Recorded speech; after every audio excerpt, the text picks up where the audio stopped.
300 subscribers. It took longer than I thought, and I think people see a video and they're like, ooh, I like this. And then they like and they comment and maybe they subscribe, and then a bunch of notifications, because I upload every day, a bunch of notifications come for stuff that they're not at all interested in, and they're like, I think I'll unsubscribe. If that's you, or you're considering that, don't do that, guys. It's very simple. Turn off notifications. I trust YouTube to recommend to you the things that you are interested in, and I also trust you to come by and visit the archive now and then. Consider your subscription like your official membership to the archive, and you know, it's like your library card. You just come in, you come out as you please, you know. You're not married to watching every single video I make. This channel is for you to see videos about what I'm up to and what your particular niche interest is. Speaking of niche interests, one of mine right now is making these videos. So for the people who've stuck around thus far and are just joining us, welcome. To the people who voted for this, big thank you, because I've been looking forward to making this video for a while now. This is going to be a special How It's Made episode, made possible by you. This channel is for me and friends and family, but I do take viewer feedback into consideration, okay? Because you're welcome here. You're all my guests. So here it is, how Amelia makes a YouTube video. So if you want to make YouTube videos, or you just want to get the behind the scenes, the insider scoop, this is going to be the video. Step 1. I don't really brainstorm. I don't really do that. I do have a notes app. Notes app, girls do a sparkle sleigh. Where it just says YT ideas, YouTube ideas. If there's something I want to talk about, I just write it down. Very successful YouTube channels, they sit down and they intentionally brainstorm video ideas for their channel, for their niche that could go viral. That's a good strategy. That works for them. They test their ideas against what has succeeded before and they roll with that. They add their signature flair. That's fine. It's just not always how we run things around here. As a channel that's run by one single person and not a team, with some of the goals of the channel being sharing personal interests with friends and family, creating a diary of fun stuff to look back on. The ideas come more naturally. Some of the questions that I ask when it comes to a video idea, as some regular YouTubers do as well, I'm sure, is what is a video that I would want to sit down, watch, click on? What gets me excited? What's something I wish I could watch, but there isn't a video just quite like that yet? What's something that I wish I could send to a friend, but doesn't exist? So again, less of an intentional practice. At the beginning of my public YouTube journey, I just wrote down basically anything related to me, hobbies, major interests, themes I wanted to talk about. I'm not confined to a specific niche, but rather 7 or 8 broader categories that I make videos about. And it can be exciting. It can also be overwhelming at the same time. Video ideas were just common left and right. So I did what I could to organize the ideas in my notes app. And what's going to be key for you is, if you're planning on making videos, find an organizational structure that works for you. The overwhelming amount of videos that I would like to make versus what it's actually possible to make leads us to prioritization. Means considering which factors make something a now project or a later project. Because an idea can sit on the shelf for days, for weeks, for months, for years even, before it gets pulled down and made into something. I don't methodically, this isn't something in an Excel sheet where I methodically chart and score points on my ideas to determine their upload order, but some things that I do consider in my head are relevance. If you want to do a Christmas special, it should probably come out in December. If you make an Avengers Endgame vlog and then have it unlisted on your YouTube channel for multiple years, and then post it, it's probably not gonna do well. And then also the other factor is personal and audience interest. So if somebody's directly requested a video, you're in my comment section, you're on my post, and you're like, I want to see this. And I enthusiastically reply, yes, I like that. That sounds interesting. I want to do that. I'm gonna look into that.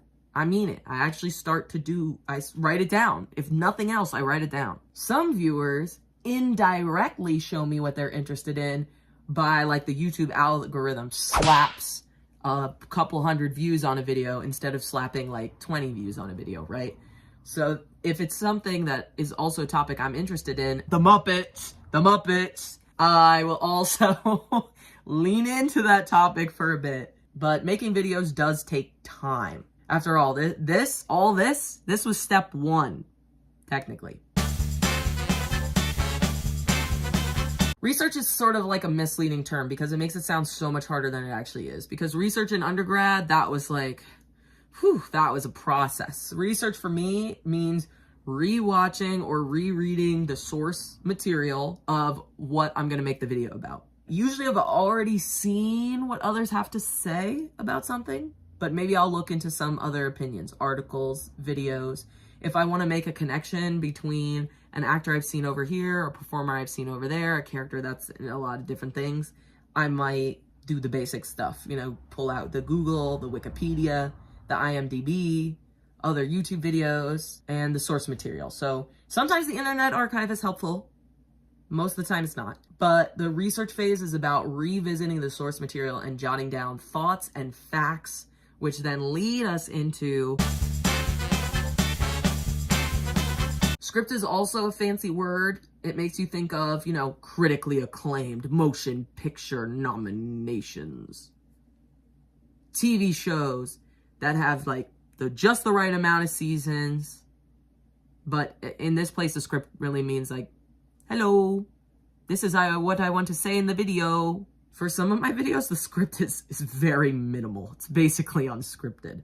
That would be the 3-5 show, which I take the note of what funny things happen, I look at it, I read what happened, and then I react by usually saying, oh, that was hilarious. Absolutely insane. They're hilarious. Same deal. For a sermon breakdown, I'm not trying to, like, accidentally say something heretical. So I just take the notes during the sermon, and then I sit down in front of the camera, and I'm like, I'm your Orthodox friend. This is exactly what was said, and I'm going to read it. Girls can read and write. Here you go. Here's some helpful info that was helpful to me. Hope it's helpful for you. Opinion pieces, that's where it gets more involved. Getting as many of my thoughts down as possible in the research phase, and then writing the script around what might feel like very disjointed points. Because I like to try and, like, bunch things up into sections or themes or chapters. It's very different. When I write a TV pilot for fun or a play script for fun, I'm very intentional about the script. But for YouTube, it's more conversational. I just translate the notes into my own voice. And sometimes a joke naturally comes up, and sometimes there's something profound to say about a topic that comes up. So it's a mix between off the cuff and having my notes, which you can probably tell that I'm looking at right now.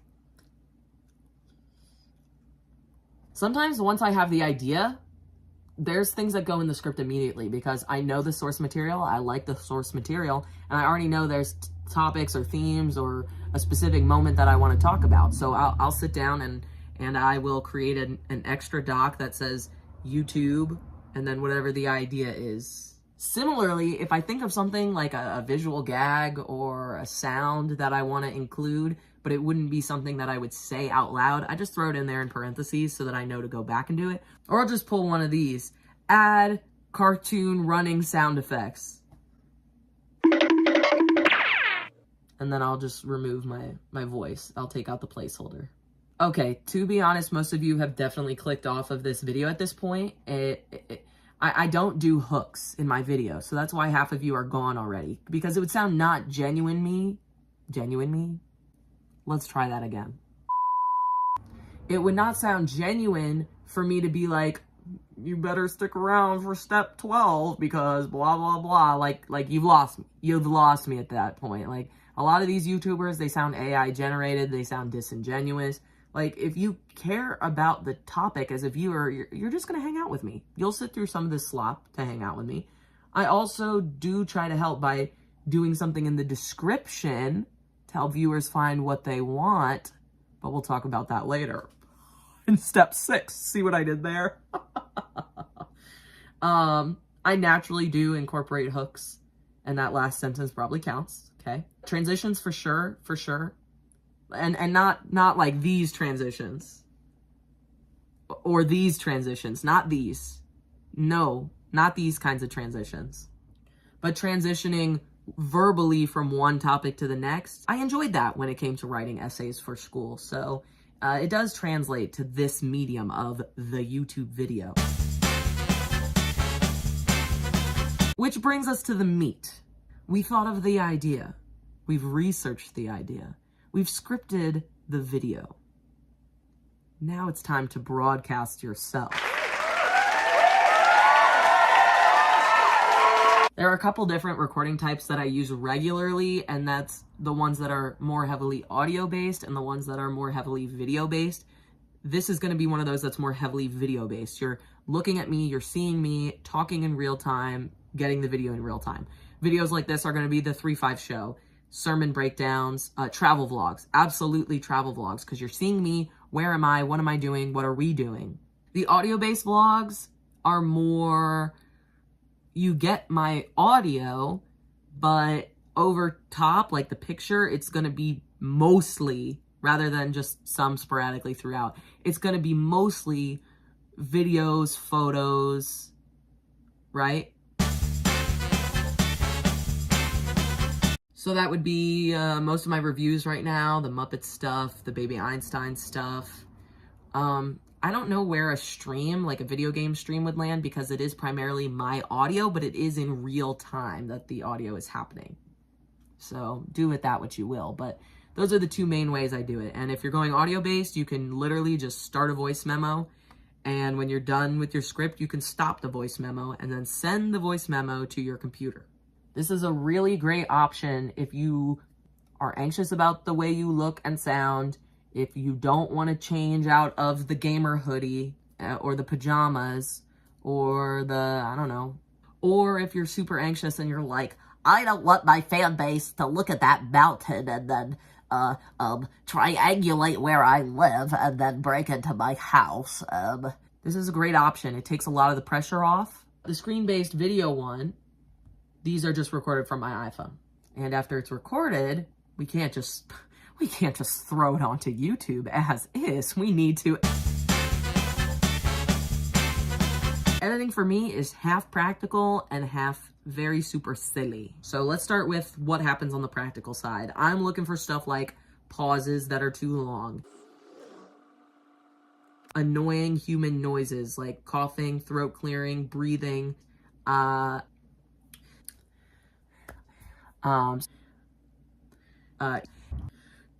stuff that's repetitive, stuff that's repetitive, stuff that's repetitive, stuff that could be moved around to help me bring my point across better. If it's audio, I like to add like a picture and stretch out the picture along the audio so that it's easier to make what you would call cuts and edit there. If there's something that I missed or think about during the editing process that's like, oh, I would have liked to added that, or I thought about that during research, but I didn't add it to the script, you can always use a text box as a placeholder. You can throw a placeholder in there and be like, okay, I want to come back to that. That's another practical editing thing. I can also add text to provide additional information to the viewer after the fact of recording. On the silly side, you may have noticed that I like to add stock jingles from the iMovie library. I like to add text that sparkles from the iMovie library. I like to use green screen effects. I like to peel off Google Images. I like to use goofy sound effects. Tell you what, if you can't find what you want in the library or on a royalty-free whatever site, you can just fire up YouTube. You're going to screen record from your mobile device, make sure the audio works. You're going to airdrop or just send it to your editing device. You're going to drag it into your project. Bam! In iMovie, you can detach the audio from the video, so then you can cut it and move it around and add the sound effect exactly where you want it.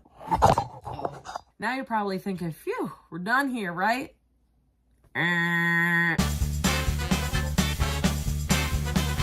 Canva is what I typically use for a thumbnail. If I want to remove or cut something out, I use remove.bg, background remover. It's how I separate assets from their backgrounds, add those elements to the thumbnail if they don't already exist as graphics in Canva. You can really do a lot with Canva. They have pre-made template that gives you the exact dimensions of a YouTube thumbnail. Make sure when you're finished with your thumbnail that you look at it in lots of different sizes, like close up, far away, you know, download it and then look at the tiny picture on your desktop and go, yeah, I want to click on that. That's how I want my YouTube thumbnail to look. This part I actually forget while I'm uploading. I usually miss one or two things that are important from the details section that I should really make a checklist to go through. So this is a great opportunity to make that checklist. So of course, we got to pop in a title. We got to make up a title and a description. The title should be something that we would be able to look up later. That's literally the thought process. I'm like, would I click on this and would I be able to find it when I'm like using the search bar?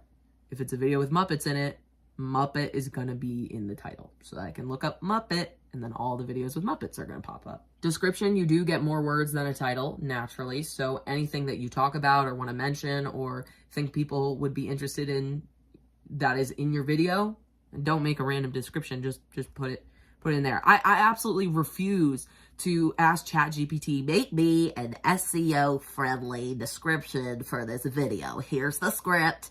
And then ChatGPT will be like, join us on a wild ride through a Walt Disney attraction. You know, like, I don't need that. I don't need that. Y'all don't want to read it. Y'all not even reading it anyway. It's the algorithm reading it. I add a few general tags and a few more specific tags. Avoid going over 6 tags. I've heard and read from YouTube that if you do too many tags, they're going to just start ignoring them. And they might even like shadow ban you.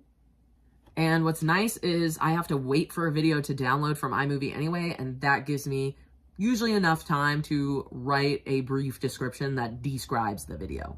Then that helpful thing that I mentioned earlier is going to be timestamps / chapters. I try to add those to all my videos. So I will have the YouTube video up on an editing tab, and then I will have the video itself to watch open on another tab. I'll watch, I'll make note of the timestamps, and then I will go back into the editing tab so that I can do it in real time as the video is going.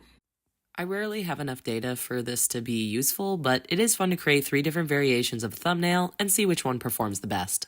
Since playlists are a big way I organize my channel, I add the video to any relevant playlists. I select not for kids because even though my content may be PG, it's not stuff that belongs on YouTube Kids. Until I get sponsors, paid promotion stays blank. I don't use AI, so I'm going to select no. I will invite a collaborator if and when I make videos together with somebody else on a particular topic. I will unselect automatic places and automatic concepts. Once again, not trusting YouTube to do that job. I guess I can leave these tags blank because I already put them in the description. And then this setting I'm debating about because of the issue that I discussed earlier in the video. Like, do I just not show my video to you guys? I don't know. I select the category, whatever fits best for the video, and I add an end screen. As I'm really trying to gain subscribers, I add an end screen that has an opportunity to subscribe, an end screen with the video that is most relevant to you, and an end screen that has the selection for a playlist. I also like to add cards throughout if I want to shout out another channel, shout out another video, send you over to one of my other videos that is relevant to this video or that I reference because on the channel I tend to reference my own videos. And then I set a date for at least 2 days after I've uploaded it so that there's an opportunity for the video to upload, be read by YouTube, make sure there's no problems, and yeah, then I send it out into the world. Bonus tips! Okay, be flexible. I don't always do this in this exact order. Sometimes I'm like, I want to do the thumbnail right now. It breaks up the work by doing different parts at different times. Sometimes I'm working on multiple videos at a time. The other tip though is to delete assets when you're done using them. So don't work on too many videos at a time or you're gonna run out of space on your computer, you're gonna run out of space on your phone. It depends. My Mac is like gonna explode. While you're deleting things, delete the YouTube app. You do not need to respond to comments the instant they come in. You do not need to look at your analytics every 5 seconds. You do not need to open your YouTube app, go, I wonder how many subscribers I have, and then accidentally get up on the YouTube shorts. You don't need that. So just keep it to the desktop and thank me later. Keep copyrighted material short, heavily edited, still shots, or just don't do it at all. I review things, so I try to, like, sometimes I want you guys to see what I'm physically talking about, so you know I'm not crazy. Nothing's worse than putting together a video that you're really proud of, and then YouTube is like, somebody owns this video. You don't get money. I don't get money anyway, because I'm not monetized yet. If you subscribe right now, you're part of the pre-monetization club, okay? The first 1,000 subscribers. You just don't want copyright claims on your videos. Did I miss anything major? Was there something you still had questions about? Did you find this interesting or helpful? Consider liking, commenting, and subscribing. Thanks for watching. Thank you for 300 subscribers. I know you're all here for different things. Tell me what you're here for. Make friends in the comments. We have fun here, don't we, guys? What a day. Hope to see you in other places around the archive. Goodbye.